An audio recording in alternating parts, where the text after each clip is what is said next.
Maisy Mouse.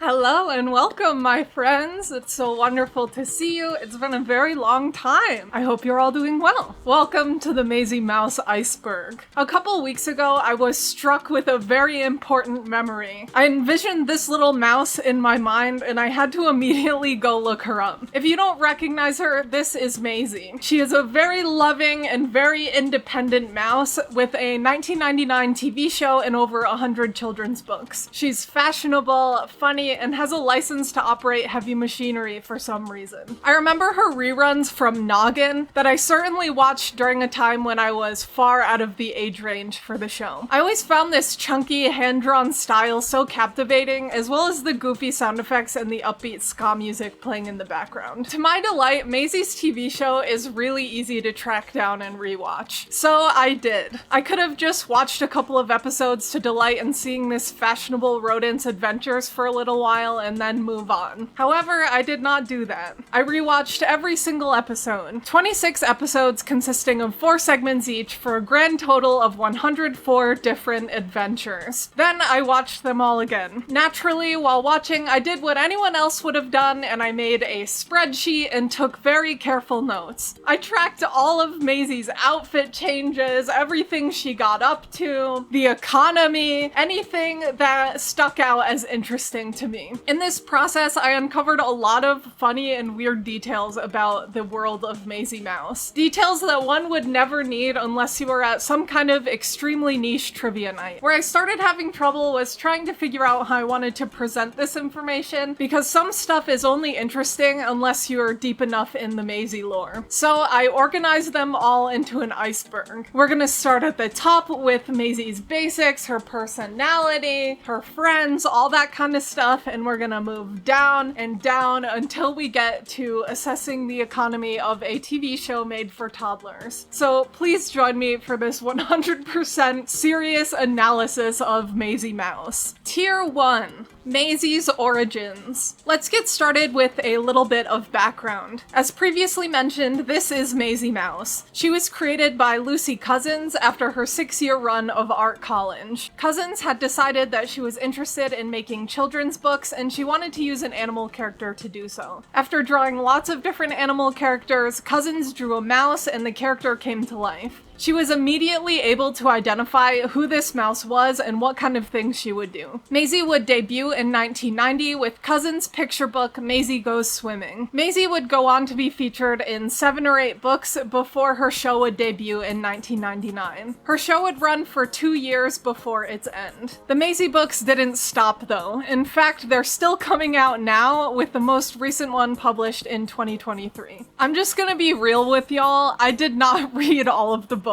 They're short and they're relatively easy to find people reading them on YouTube, but there's just so many. A lot of the books appear to be based off of Maisy episodes anyway, so we're gonna be mostly sticking to the show. Feel free to correct me in the comments if there's Maisy lore you know from the books that I got wrong. Maisy's personality. So, who is Maisy? The first word that comes to mind is cute. I mean, just look at her. I'd be lying if I said this wasn't the primary reason I wanted to talk about her. It's not just her appearance either, she just does objectively cute things. Maisy is incredibly sweet and generous, which is a recurring theme in most Maisy episodes. She cares deeply for her friends as well as the rest of the plants and animals in the world. She freely shares her skills and whatever resources she has to bring joy to the others around her. For example, in the segment Picnic, Maisy spends her morning crafting the perfect picnic lunch. This consisted of an unidentified sandwich,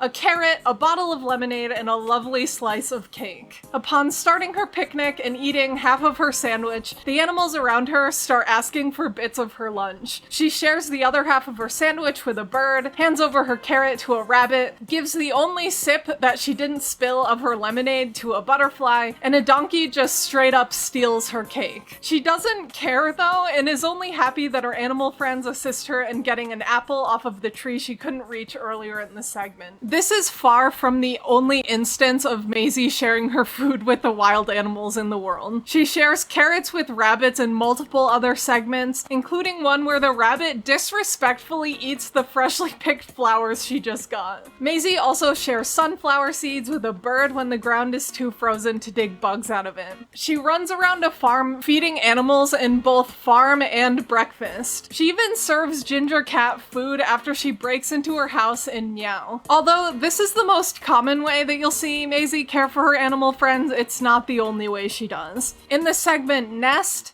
Maisy notices a bird picking up twigs and bringing them up to a tree. Realizing that the bird is making a nest, Maisy pulls out her ladder and begins collecting nest building material for the bird. After the nest is finished, the bird moves in and immediately lays eggs, which hatch the next day. Maisy meets the new babies and proceeds to sing to them gently while the mother bird finds them food to eat. Another example is in Parade, where Maisy is out tooting her trumpet that she got for her birthday. The parade grows, filling out to include all her friends and a few ducklings. The group is all tooting, hooting, and hollering when they come upon a rabbit. It's a mother rabbit cradling her sleeping baby. Maisy quiets the entire parade down and they sneak past, not waking the baby. She does a similar thing in camping as well, where she quiets down so an owl can get some sleep while her and Tallulah set up a tent. Most commonly, it's Maisy's friends on the receiving end of her generosity and sweetness. Maisy is incredibly agreeable with them as well. Her friends can just take things from her and she doesn't seem to care at all. Maisy also nurses her friends back to health in several episodes. In the segment Ouch, Maisy is playing with her friends Cyril and Eddie. Eddie trips over a ball and scrapes his knee, immediately making him extremely upset. Cyril's first instinct is to go rub Eddie's open wound, but Maisy swoops in to clean it off and give it a little kiss. Maisy bandages his knee up and he finally gets a smile back on his face when she gives him a big hug. Aside from sweet and generous, Maisy is also extremely resourceful and self-sufficient. She's been shown several times cooking, baking, driving, doing farm work, and even woodworking. Several times we see Maisy solve a problem by building something. She builds an entire table to protect a flock of birds from a playful cat. She builds a swing for her and her friends to play with. Her driving always cracks me up too.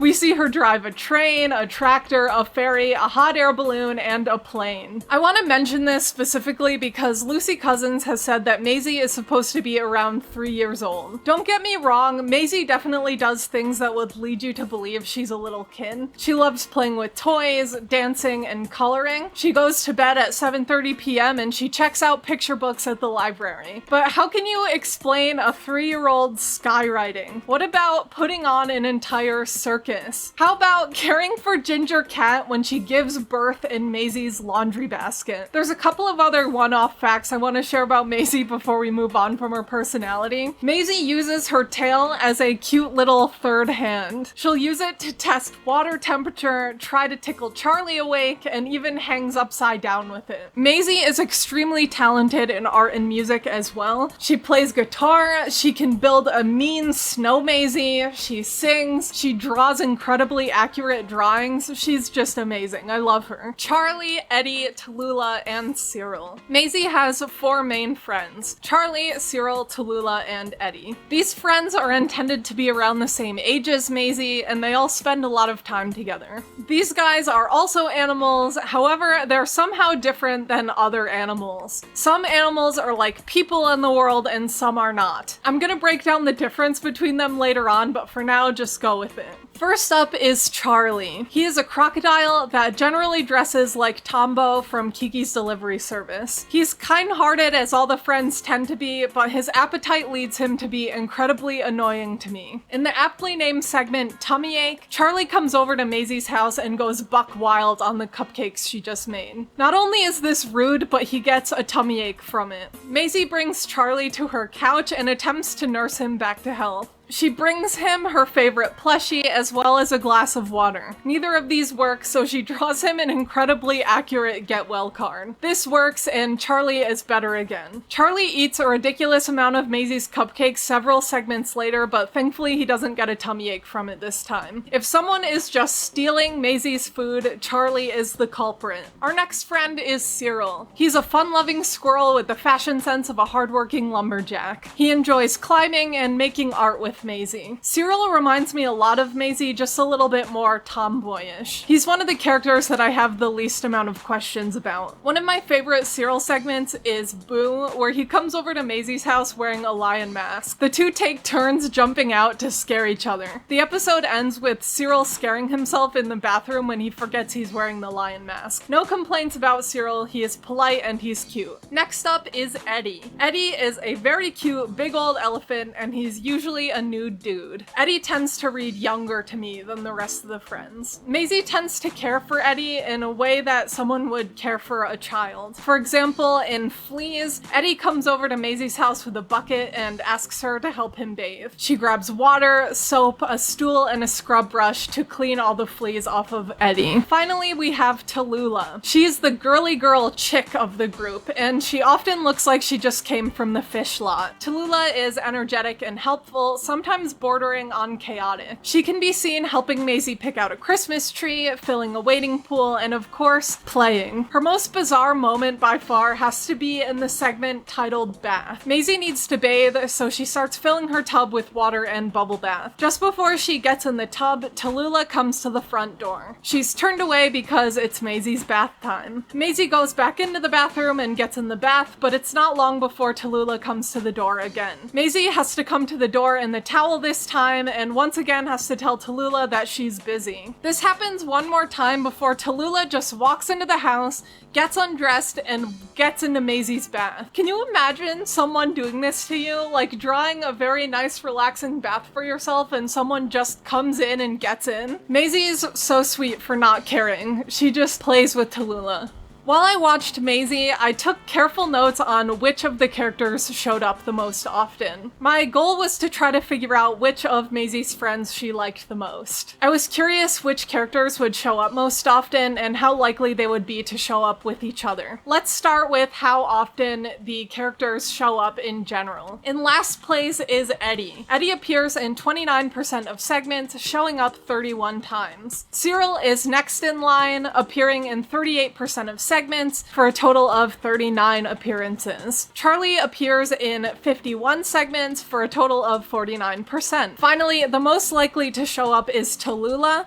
She appears in 56 segments for a percentage of 53%. So this chart documents the most likely combinations of characters to appear with each other. By far, it is most likely that one character will appear without the others. After that, it's most likely that all of the friends will appear in any given episode. It's interesting to me that it's more likely that Charlie and Tallulah will appear together, even outranking the number of times we see Cyril by himself. It's a tie between Charlie and Tallulah for appearing the most times on their own. I mention this specifically because the Maisy wiki incorrectly states that out of all of Maisy's friends, she and Cyril are the closest, as there are many episodes that star only or mainly them. This just isn't true. Cyril is far outnumbered by Charlie and Tallulah as being Maisy's favorite friends. There are a couple more important characters I'd like to mention before we move on from Maisy's friends. One important one is Panda. Panda is Maisy's favorite plushie. Maisy treats him like a baby and is often seen with him, particularly when she's in her house. A great example of this is in Panda's self-titled segment, Panda,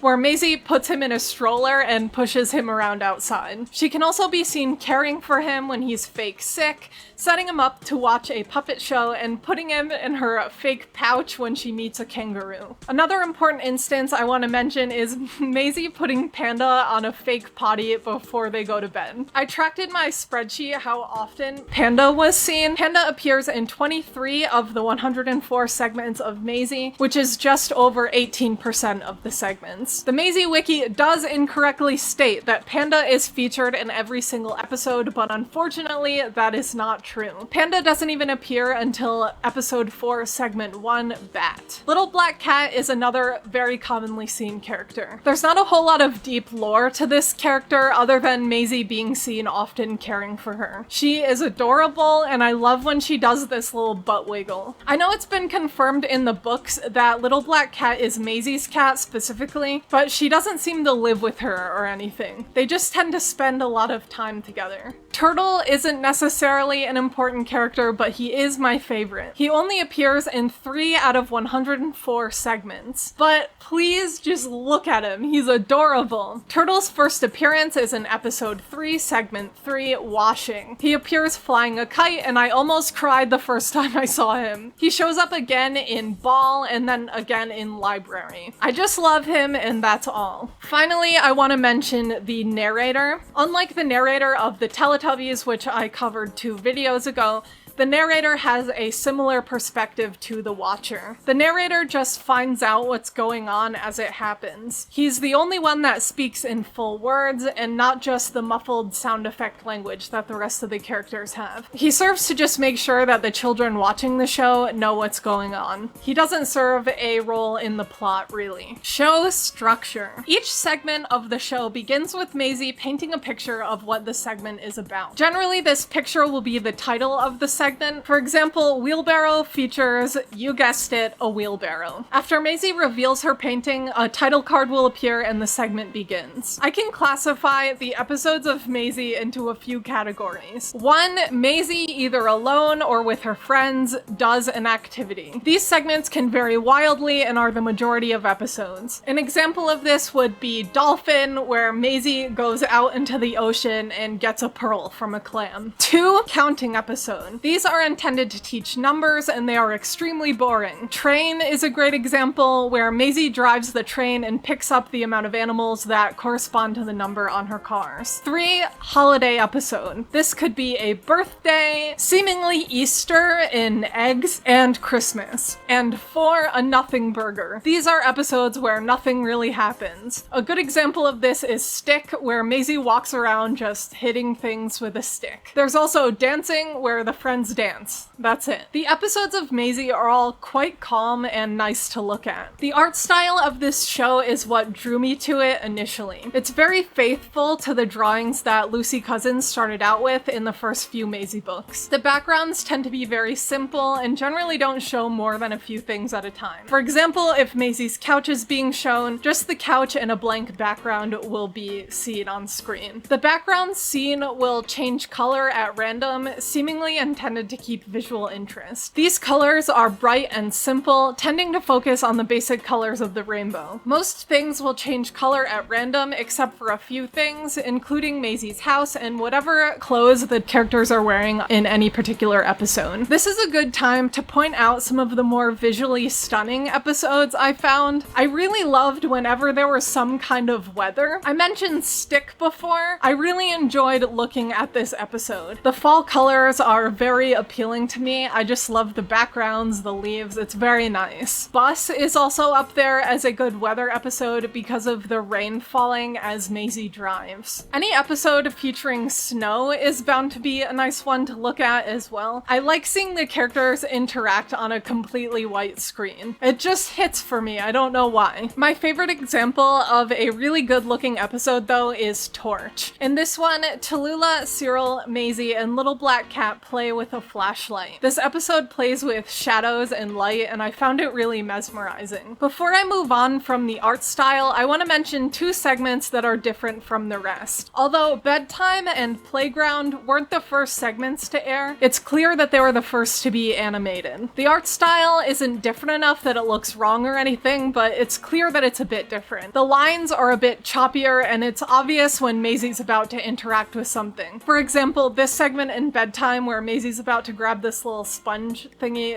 it's clear that it's not part of the rest of the background. I think the art style of the show is very much helped along by the sound design. I think the sound design is absolutely outstanding. Sound design. Each episode of Maisy starts with this iconic theme song with short instrumental versions cut in between segments. The music in Maisy was created by Kick Productions. I wasn't able to find a lot of information on this, but I did find some. Kick.com. Kick Productions is an English recording studio that made music for several kids shows, including Koala Brothers and Spot's Musical Adventures. The music produced for Maisy is upbeat, bouncy ska and reggae music. It's delightful and charming and ties in super well with the sound effects for the show created by the Umbilical Brothers. The Umbies, as they are nicknamed, are an Australian comedy duo composed of David Collins and Shane Dundas. While again there is very little information on their work on Maisy, they provided sound effects and character voices for the show. My personal opinion is they did a fantastic job. The first few moments of the first episode feature some spectacular sound effects of Maisy walking up to a henhouse and collecting eggs. Shall we just listen to some nice Maisy sound effect ASMR for a minute?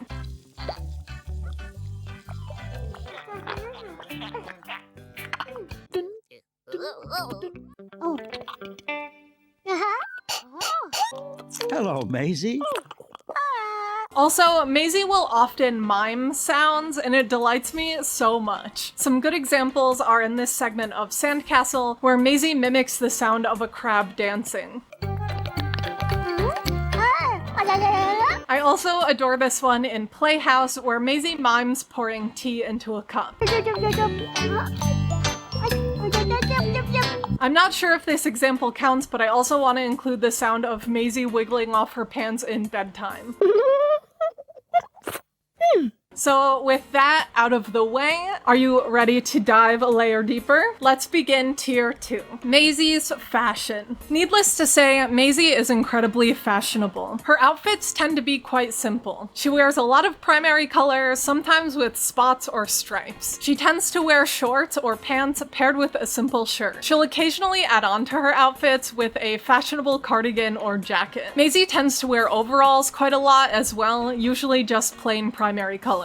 However, I have to give a giant shout out to these overalls in particular from Puzzle. This is the only time I've ever seen Maisy cuff her pants, and I'm obsessed with them. For pajamas, Maisy wears a full button-up pajama suit, usually red or blue. Maisy's swimsuit is the same every time, which is this adorable rainbow one piece. Her swimsuit is sometimes paired with her blue flowered sun hat. The sun hat shows up another time in my absolute favorite outfit of Maisy's from the segment Lemonade. The combination of the sun hat, the blue striped pants, and the lemonade accessory, it's just perfect. I've seen Maisy wear a dress one single time, and it's in Birthday. The dress wearing tends to be left to Tallulah, but Maisy does look really cute in this. The little yellow hearts are stunning. Aside from normal everyday wear, Maisy tends to wear a lot of costumes in the show. She might wear a fashionable pirate outfit, a firefighter's uniform, a doctor's coat, or even a ringmaster's outfit. We get to see a lot of costumes that Maisy has in Party, where her plans for a costume keep getting spoiled by someone else wearing the same outfit. Maisy also tends to get in character when driving her various vehicles, so if Maisy is driving something, expect her to wear an appropriate outfit for it. She can be seen in a train conductor's uniform or even a fisherman's outfit. I did document every single one of Maisy's outfits throughout the series, so if you're interested in possibly ranking these outfits, please let me know. Houses. Maisy and almost all of her friends have a clear place that they live. Maisy's house is naturally seen the most. It's one of the only parts of the world that doesn't change colors randomly. It's a 2-story house with orange siding, a cute little tiled roof, and a green door. On one side, Maisy has a faucet that she can connect a hose to.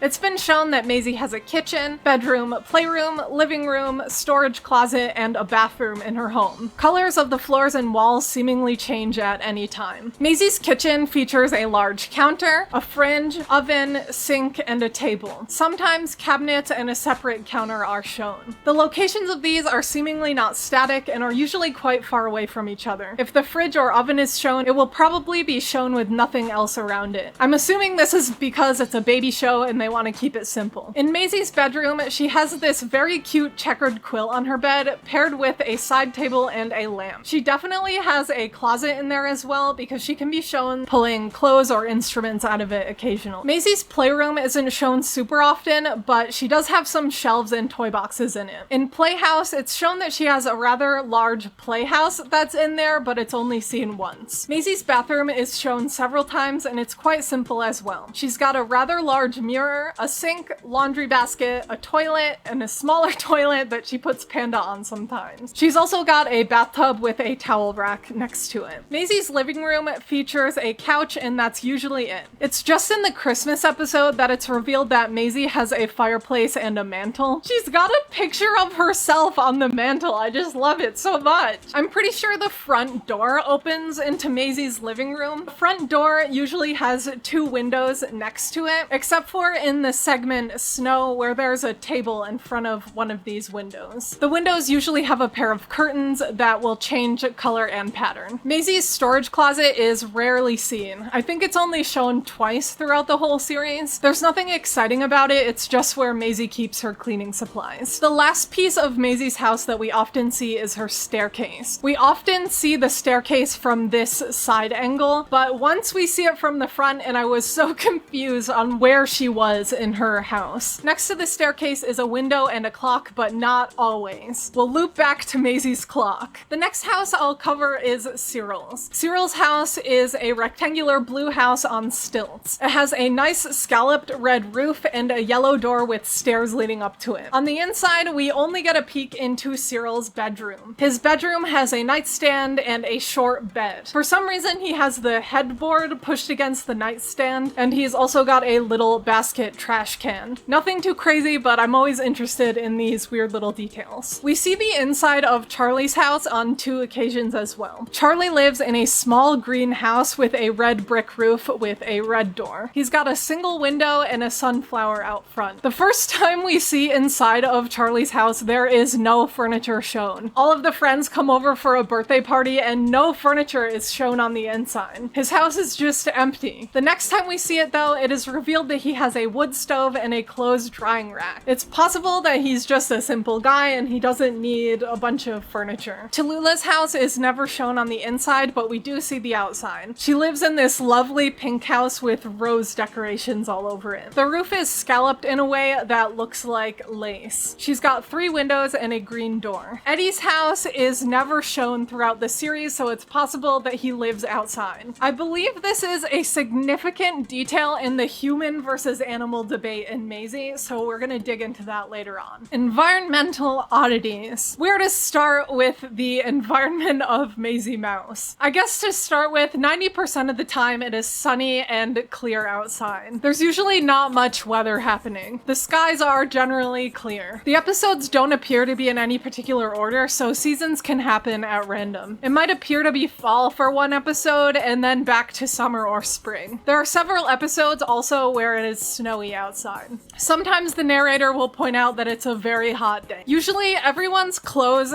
tend to match the weather, aside from one particular instance I can remember. In swimming, Maisy comes to the public pool in a sweater, a long sleeve shirt, and pants. Tallulah is wearing a sweater over her dress too, so I'm really curious what temperature it is outside. It's warm enough to go swimming, but cold enough to be wearing multiple layers. So what the heck is that all about? What temperature is it? Maisy lives in a very normal, deciduous looking area, but it's confirmed that she lives by the sea when she goes swimming with a dolphin. It's clear that she's an English mouse based on the origins of the show, the weather, and cultural references. However, the main questions I have about the environment come from the segment Toot Toot. In this segment, Maisy is driving a train. Her and her friends hop on the train at 2 p.m., drive through a forest, over mountains, and then into the Arctic. Directly after driving into the Arctic, they go into the desert, arriving at 4 p.m. Not only does this mean that Maisy lives near a lot of biomes, but they're incredibly close together. Over a 2-hour journey, which by train should be roughly 160 to 200 miles, the friends go through forest, mountains, Arctic, and desert. Each of these biomes would be like,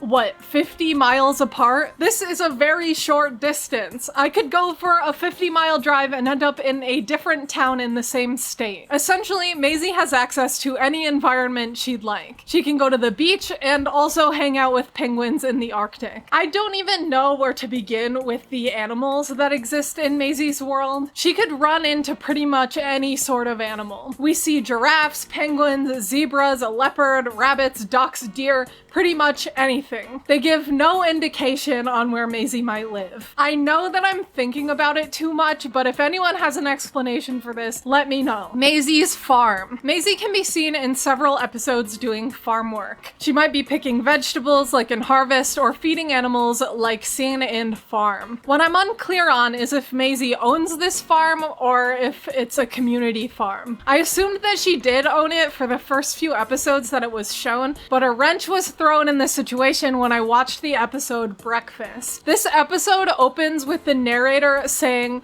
Are you the farmer today? This would indicate that it is indeed not Maisy's farm, but a shared community farm. Farm has never been shown with somebody else working on it, and Maisy seems very confident in her ability to maintain this farm. Anyway, this farm, whether it's Maisy's or a shared farm, has a wide variety of farm animals and plants. We might see donkeys, cows, pigs, chickens, or sheep. Maisy is also seen picking various vegetables on the garden plots. She's got various fruit trees nearby as well.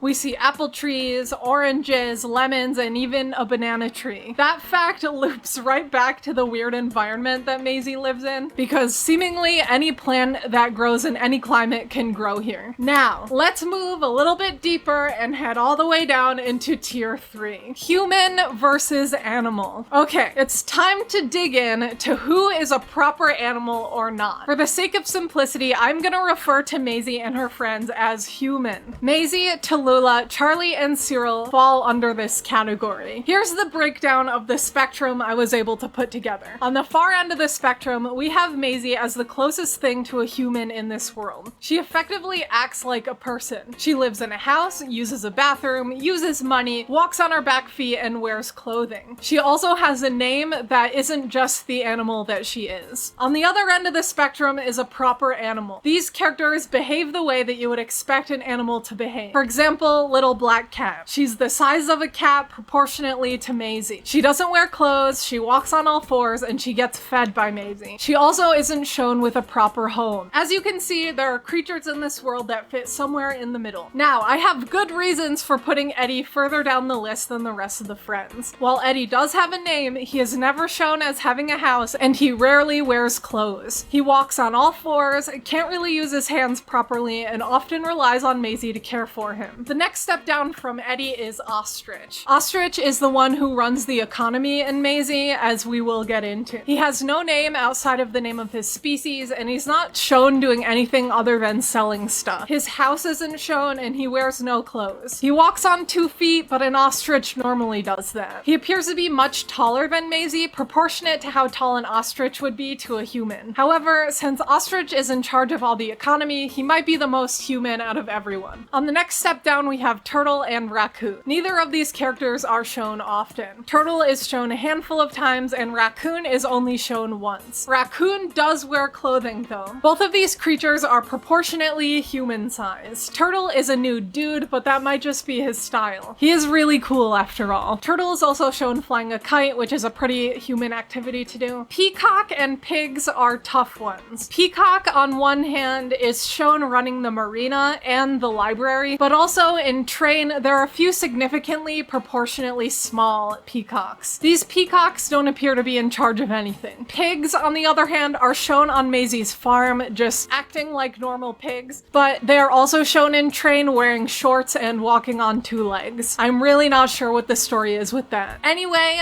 that's the best I can explain it. If you watch the show, you'll feel what I'm saying here. Economy and Ostrich. I'm gonna put Ostrich and Economy in the same category because they're inseparable. Money first shows up in Maisy in the segment Frazier. In this one, Maisy and Charlie are pretending to be pirates. Charlie draws an X on the ground with his fake sword, and the two start digging. After pulling out a worm and a toy truck, Maisy finds a gold coin. She brings it to the sink and washes it off. Her and Charlie then head out to buy an ice cream from an ostrich running the ice cream stand. In this episode, 2 ice creams cost 1 gold coin. So how much is this coin worth? According to this bot on Quora, between 1990 and 2000, an ice cream cone was likely $1 to $2. So perhaps this coin is worth $2 to $4. We see Ice Cream Ostrich again in Beach, where Cyril and Maisy both buy an ice cream for 1 gold coin each. This is interesting. I wonder if Ostrich realized he was being ripped off in treasure and upped his prices. The next instance is balloons, where Maisy uses 2 gold coins to buy 2 balloons from Ostrich. This would mean 1 balloon is approximately 1 to 2 ice creams in Maisy's world. The next time Ostrich appears is in swimming, where he's charging entry to the public pool. To get into the pool, Maisy and each of her friends pay 1 silver coin. This is the only time in the whole series we see silver coins in this show, so I have nothing to compare it to. The next time Ostrich appears is in Toot Toot, where all of Maisy's friends receive ice cream. I don't see any of them pay for it, so I'm not sure if the ice cream is free or if Maisy has some kind of deal with him. Charlie even gets 3 ice creams. That's like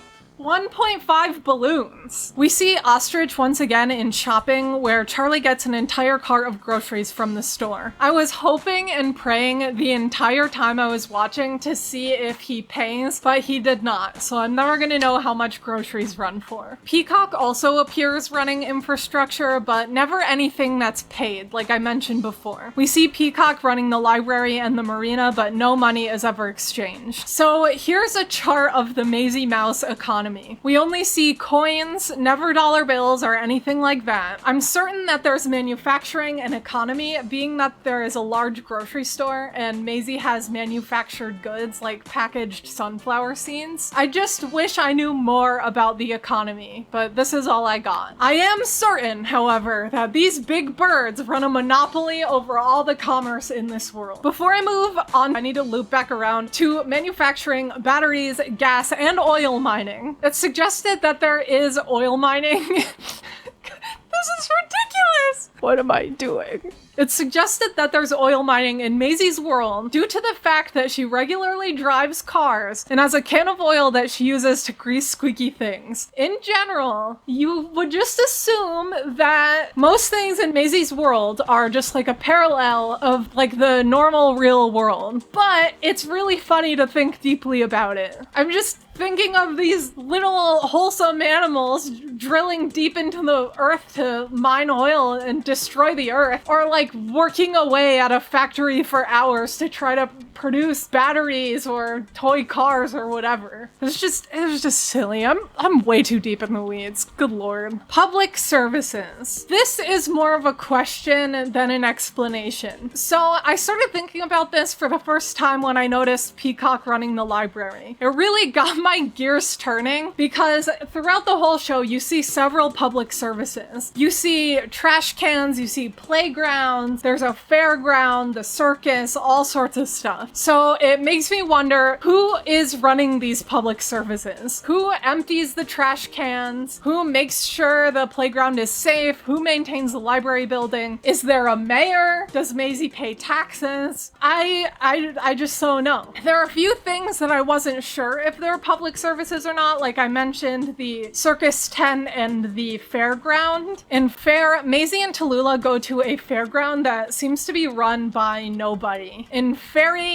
there is a ferry that Maisy drives and brings animals across the river for like 30 seconds before they all come back. And in Circus, Maisy and her friends go to an empty circus tent. So I want to know if these things are just here all the time, or who maintains them, or if Maisy puts them up by herself. I just don't know. But it's interesting, so I wanted to mention it. Medicine. There is one instance of medicine being shown in Maisy. Maisy plays doctor and nurse with Tallulah in one episode. When she opens her doctor bag, a strange vial of medicine is shown in there. If it is real medicine, this would suggest scientists and researchers in Maisy's world. I don't have much else to say about this, but what is it? Christmas. In Christmas, Maisy is following the Christmas tradition of hanging up her and Panda's stocking on the mantle for Santa to deliver gifts. There isn't anything deep to this other than the fact that Santa does indeed exist in Maisy's world. The main question I had about this is, what kind of animal is Santa in her world? Is he a mouse? Maisy puts a fairy mouse on top of her tree, and she's also got like a Maisy snow globe. So does every animal animal have their own personal Santa? Could Santa be the one human in this world? The existence of Christmas also got my gears turning about religion. While a lot of people around the world celebrate Christmas as a secular holiday, and it doesn't necessarily mean that there's religion in the world, it does hint that there could be. I don't know. Maisy's disappearing window and clock. At the bottom of Maisy's stairs, a clock is sometimes shown. The sometimes that it's shown is when it needs to be demonstrated that it is 7:30 p.m., aka Maisy's bedtime. If it's not Maisy's bedtime, the clock is probably not there. Sometimes there's a window next to it as well, but there's no rhyme or reason to when the window will be shown. Realistically, why would the narrators draw a clock if it doesn't need to be shown? But still, it's small enough of a detail that I still noticed it. Okay, so that's pretty much the end of the iceberg. But I have a couple of questions that don't necessarily fit in the iceberg, and I don't have answers to them. So I'm just gonna ask them. So first is topless Tallulah. So Tallulah always wears a dress unless she's in a bathing suit. And even then, it's like a little skirt. However, at Maisy's birthday party, Tallulah shows up in just a skirt and no shirt. I wouldn't have clocked this as weird if Tallulah didn't normally wear a shirt like Eddie, but I just want to know why she didn't have one in this episode. Next question is Eddie's size. So Eddie can fit easily through the door at Maisy's house and came over several times. He can pass through Maisy's doorway with no issues. However, in Shed, Eddie can't fit through Maisy's shed doors. I'm not sure why this is. Why can he fit through some doorways and not others, regardless of how big the doorway is drawn? My next question comes from the episode Party. In this one, all of the friends come to Tallulah's house for a costume party. However, when Maisy shows up in her zebra costume, the friends don't recognize her until she takes her mask off. So what is that all about? Is there other Maisy-shaped creatures in the world, particularly ones that Tallulah would let into her house but not know exactly which one she is? Next question, how is Eddie drinking lemonade through his nose? An elephant does not drink like that, but he just slurps it right down through his nose. It must be so painful. And finally, do the animals in this world just understand each other, regardless of language or anything? I mean, they all kind of like speak in this like muffled sound effect language, but Maisy has a full conversation with some ducks in one segment boat, and they seem to understand everything that they're saying to each other. I want to know what the language is like in this world. I think it is a vital piece of information in the human versus animal debate. That's all. I know for certain I got way too far into the details. Like I felt like I was really going off the rails trying to record this. I started to become very aware of what I was talking about. I spent weeks bouncing this idea around in my mind, just like flipping it and turning it and figuring out how I was gonna present this information. At the end of the day, Maisy is a lovely piece of media. If you want something relaxing that was appealing enough for me to watch through it twice, I definitely recommend it. The show is really calm and generally has a really nice ASMR quality to it. Despite all of my unanswered questions, I will continue to enjoy the show. I really wanted to thank you all for coming along on this journey with me. I know it's been quite a while since I posted a video, so I want to thank all of you who stuck around. If anyone has any suggestions for videos you'd like to see in the future, please let me know. Anyway, I very much appreciate you. Thank you for watching. I love you. See you next time. Mwah, mwah, mwah, mwah.